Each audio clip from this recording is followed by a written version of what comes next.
네, 중앙방역대책본부의 오후 브리핑 들어보셨습니다. 박광식 의학전문기자와 정리 좀 해보겠습니다. 자, 어떤 내용들이 좀 나왔는지 좀 다시 한번 정리해 주시죠. 네, 경기도 부천 쿠팡 물류센터 관련해가지고는 지금까지 확진자가 112명이라고 밝혔고요. 네. 지금 물류센터 직원이 74명, 그로 인한 추가 확진자가 38명이라고 밝혔습니다. 네. 경기도가 가장 많았고요. 50명으로 인천이 43명, 그리고 서울이 39명 순이라고 밝혔습니다. 오늘 중요한 내용들은 결국은 이제 교회 소모임 관련 통해서 이제 집단 감염의 연결고리가 계속 확산되는 추세다라는 것들을 강조했는데요. 네. 이번에 경기 군포 안양에서 이 목회자 관련해서 9명이 확진이 됐고요. 이게 아마 5월 22일부터 5월 27일까지 제주도 모임을 통해 전파한 것으로 지금 파악되고 있다고 밝혔습니다. 네. 그리고 이제 오늘 새롭게 드러난 집단 감염의 연결고리죠. 인천 경기의 개척교회를 중심으로 23명이 확진됐다고 밝혔습니다. 네. 23명 확진됐다는 사실은 지금 정례 브리핑에서 지금 처음 나온 것 같은데요. 앞서서 오전까지만 해도 18명이었는데 숫자가 23명으로 는 겁니다. 13개의 소규모 교회들이 연관돼 있다라고 밝혔고요. 그리고 아마 이들 개척교회 간에 서로 이렇게 왕래를 하면서 찬양회와 그리고 기도회, 성경 공부들을 돌아가면서 하면서 계속 감염원이 계속 전파됐을 것으로 지금 보고 있습니다. 네. 그래서 지금 인천 쪽 교회 11개 지역에서 21명이 확진됐고, 그리고 경기 쪽 교회에서 경기 쪽 교회 2곳에서 이제 2명이 확진됐다고 밝혔습니다.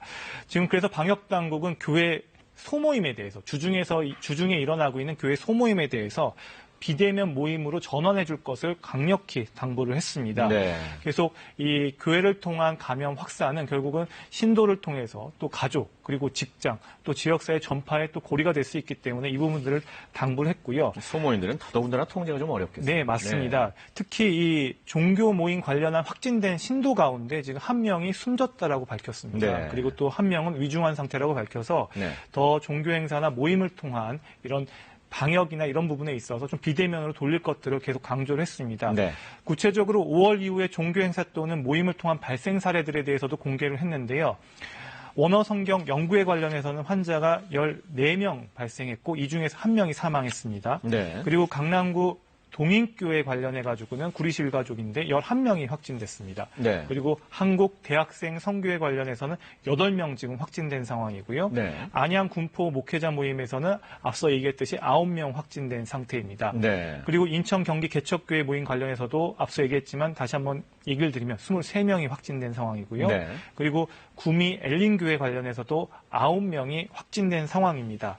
그래서 지금 방역당국은 지금 현재 국내 코로나19의 유행 현황이 크게 3가지의 경로로 진행되고 있다 밝혔습니다. 네. 하나는 종교 행사, 소규모 모임을 통한 확진 사례가 계속되고 있어서 결국 목회자 그리고 성가대나 대학생 선교회 이런 쪽으로 계속 진행이 되고 있고, 또 하나는 고위험 사업장, 이제 물류센터를 중심으로 해서 일어나는 이제 감염의 확산이 있다라고 얘기를 했습니다. 네. 또 하나는 학원을 통한 학원 간 전파도 충분히 일어날 수 있음을 이번에 우리가 확인을 했기 때문에 네. 학원도 될 수 있으면 비대면 교육을 확대해 줄 것을 요청했습니다. 그렇군요.